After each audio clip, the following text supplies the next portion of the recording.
सारे खास मेहमान हमारे साथ जुड़ चुके हैं। अब्दुल अवस्थी प्रोफेसर दिल्ली यूनिवर्सिटी के, सुबही खान राजनीतिक विश्लेषक है, मतीन शरीफ साहब अध्यक्ष है democratic Muslim front of India के। शुरुआत सबसे पहले मतीन साहब मैं आपसे करना चाहूँगी, पहली दफ़ा आप डिबेट शो में हमारे साथ हिस्सा ले रहे हैं। आज जो ये तस्वीरें दिखी, ये तस्वीरें किसी को भी अनकंफर्टेबल कर सकती है।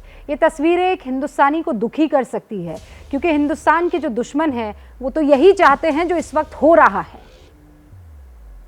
बिल्कुल रूबिका लियाकत जी, मैं आपको ये कहना चाहूंगा कि ये जो नुपुर शर्मा का जो स्टेटमेंट था वो नाकाबिले बर्दाश्त था, वो अपनी जगह है। ओके, तो जब हुकूमत उनको बीजेपी उनकी पार्टी से जब उनको सस्पेंड किया तो उसका रीजन ये था, उनको ये रीजन मालूम हुआ कि ये गलत स्टेटमेंट दिए, इसीलिए हम इनको पार्टी से सस्पेंड कर रहे हैं।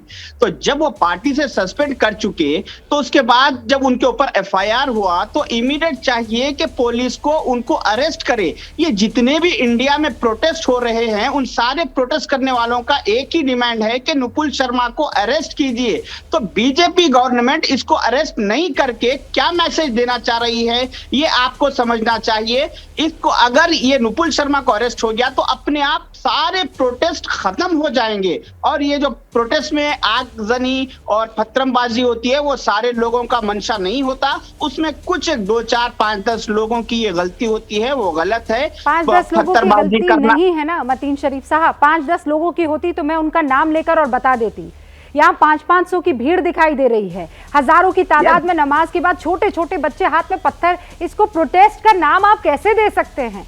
आज तो इतना मादा रखिए कि बोलिए कि ये जो हो रहा है वो गलत हो रहा है। नुपुर शर्मा ने जो गलत किया उसके खिलाफ एफआईआर दर्ज हो गई है, अब कानून अपना काम करेगा। ये लोग कौन होते हैं कानून को हाथ में लेने वाले? मैं आपसे ये कह रही हूँ, क्या आप इनके बारे में कुछ नहीं बोलेंगे? आप खाली 10-15 लोग कहकर इसे हल्का बताने की कैसे कोशिश करेंगे? कानून को हाथ में लेना गलत काम है। वो हर आदमी जैसा अभी आप कुछ देर पहले बता रहे थे कि करीब 5000 लोग वहां पर है, तो वो 5000 आदमी पूरे पत्थर नहीं मार रहे थे, उसमें कुछ एक 10, 20, 25, 50 लोग होंगे।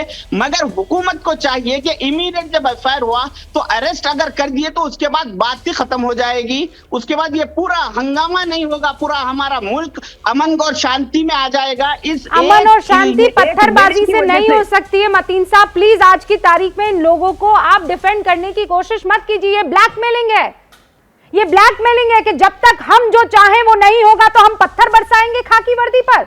ये ब्लैकमेलिंग है कि जुम्मा की नमाज के बाद हम अल्लाह की इबादत करके आए हैं, उसके आगे सजदा करके आए हैं, उसके आगे ये दुआ मांग कर आए हैं कि हिंदुस्तान अमन और चैन के रास्ते पर जाए, और फिर बाहर निकल के चैन को, अमन को यही आग लगाएंगे। आप ये 10-20 मत कहिए, ये 10-20 नहीं है, आप समझ रहे हैं सर?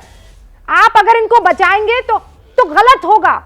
जितना नुपुर गलत कर चुकी है उससे कई ज्यादा गलत ये लोग कर रहे हैं। शांतिपूर्ण प्रदर्शन, मैं आपके साथ हूं। हाथ में पत्थर, आगजनी, ये सब के सब जेल में जाएंगे। सुबही खान, आपका ये कहना वाजिबी है कि हुकूमत ने उनके ऊपर एफआईआर किया है, तो हुकूमत का एफआईआर के बाद का काम होता है कि अरेस्टिंग, तो अरेस्टिंग क्यों नहीं हो रही? पुलिस का काम है ना, वो कर रही है ना। आपके कहने के मुताबिक थोड़ी करेगी वो। नहीं, और अगर वो आपके मुताबिक नहीं चल रही तो आप पत्थर चलाएंगे। सुबही खान, रुकिए मतीन साहब, 1 सेकंड रुक जाइए।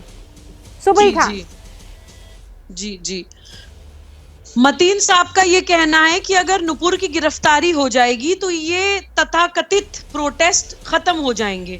मैं आपसे पूछना चाह रही हूँ कि जब अभी एनआरसी लागू मत करिए देश में, वरना हम देश को आग लगा देंगे।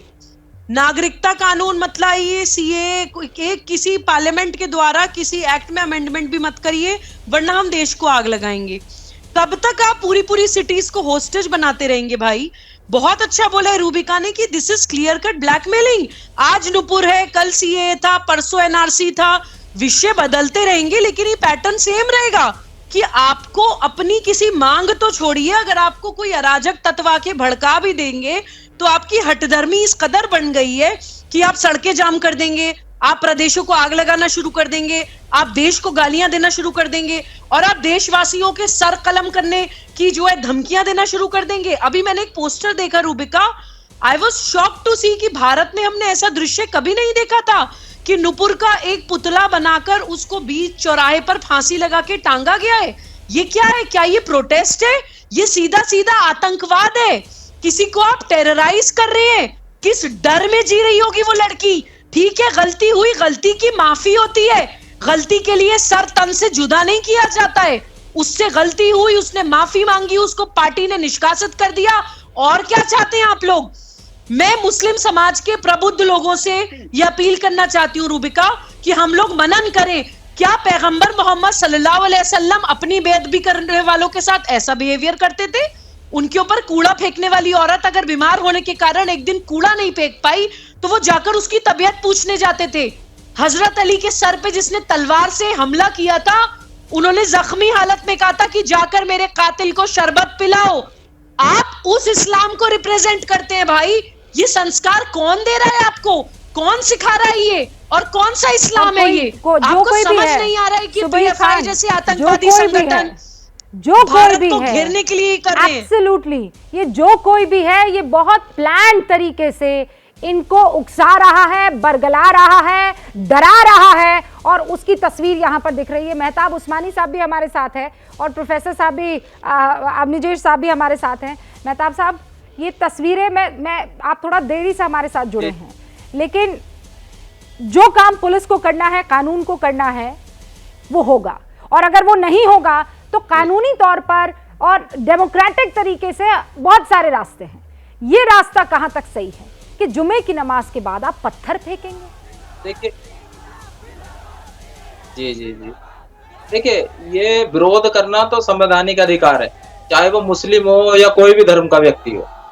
लेकिन ऐसा होता है ना, जब विरोध प्रदर्शन होता है तो उसमें दो चार शरारती तत्व भी घुस जाते हैं जो उस प्रदर्शन का माहौल ही बिगाड़ देते हैं। तो ऐसे ही इन प्रदर्शनों में दो चार शरारती तत्व घुस गए, इन्होंने माहौल बिगाड़ने की कोशिश करी और उन पर कार्रवाई हुई। तो इस पूरे होगी, देखिए 50, अगर आप सारे आंदोलनों को देखेंगे जिस प्रदेश में हुए हैं, तो मुश्किल से 2 या 4 लोग हैं जो इस तरीके के शरारती काम कर रहे हैं, और उन लोगों के खिलाफ कार्रवाई होगी। पुलिस ने उनको चिन्हित कर लिया है। ये शरारती पूरे काम नहीं आंदोलन है। को आपको अभी मैडम ने शरारती काम नहीं है। पत्थर फेंकना बड़ा नहीं, आतंक नहीं है, ये दहशत फैलाने जैसा काम है। हम भी मैडम उसको गलत मानते हैं। क्या आप मुझे बताइए, आंदोलन करना गलत है देश में? किसी चीज का विरोध करना गलत है? जो हमें गलत लगेगी इस बात को नहीं दोहराऊंगी। विरोध करना तो आप विरोध कीजिए ना, तो विरोध की जगह पत्थर चलाएंगे। विरोध की जगह आप जो है घरों में पत्थर इकट्ठा करके नीचे फेंका करेंगे। ये विरोध का तरीका है। देखिए, मस्जिदों के बाहर, पहली बात तो मैं आपको बता दूं, किसी के घर पे पत्थर नहीं चला है। ये मस्जिदों के बाहर सारे विरोध हुए हैं, और उन विरोध में कोई 1-2 शरारती। अच्छा, तो आप ये कह रहे हैं कि सबसे पाक जगह मस्जिदों के वहां पर पत्थरबाजी हुई है, तो ये पत्थर वहां इकट्ठा किए गए? मस्जिदों के बाहर हुआ है ये काम, मस्जिदों के अंदर नहीं हुआ है। वो विरोध करने मस्जिदों के बाहर खड़े हुए थे लोग, ना के सड़कों पे खड़े हुए। इतनी तादाद में पत्थर कहाँ से आ गए? पत्थर, मैंने क्या कहा, मस्जिद के आसपास होते हैं 2-4 शरारती तत्व होते हैं। फुल स्क्रीन कीजिए, मैं गिनूं जरा, ये 2-4 शरारती तत्व हैं जो ये काम कर। प्रयागराज में गिनिए कितने हैं, ये 2-4 हैं या नहीं है? मेहताब उस्मानी साहब गिनिए ये कितने हैं?